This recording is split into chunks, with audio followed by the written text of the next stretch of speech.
Let's begin by looking at the list of ingredients.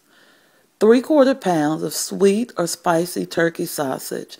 That's about 2½ of the sausage links that come in the package. 1 large potato, 1 small to medium-sized onion, 2 teaspoons of imitation bacon bits, 1 clove of garlic or 1 teaspoon of garlic powder. Be careful not to substitute garlic salt. 1 cup of fresh or frozen spinach, kale, or Swiss chard. 1 cup of no or low salt chicken broth. 2 cups of water. 1 can of cream of chicken soup.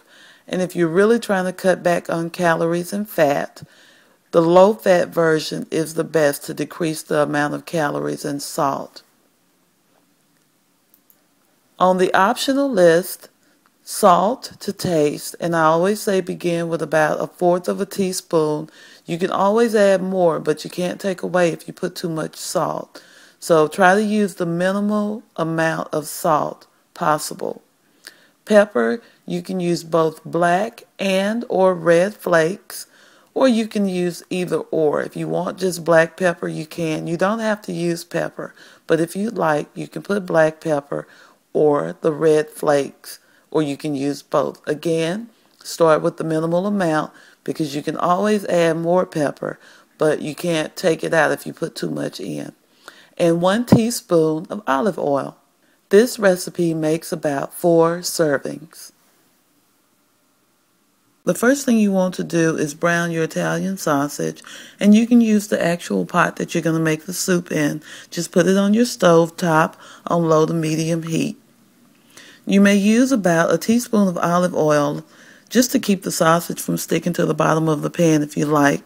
For this video, I did not, but it's up to you. It's your choice.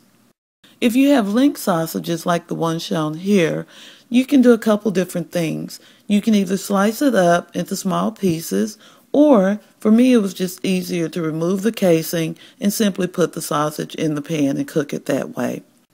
Allow the sausage to cook until it's golden brown. There may be a little pink in the middle, but you don't want too much. You want to make sure that it's almost done.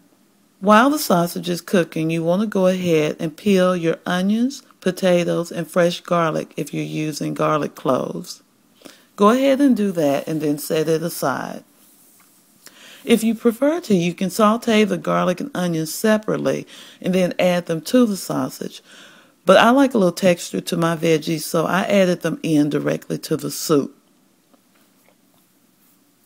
Once the sausage is brown, add the chicken broth and water and stir.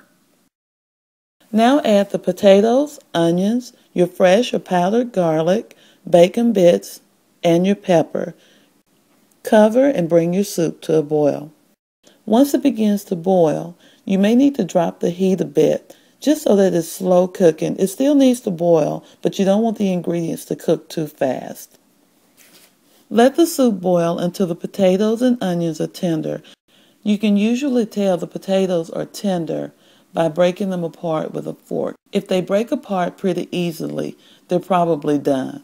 Once the potatoes are tender, stir in the cream of chicken soup.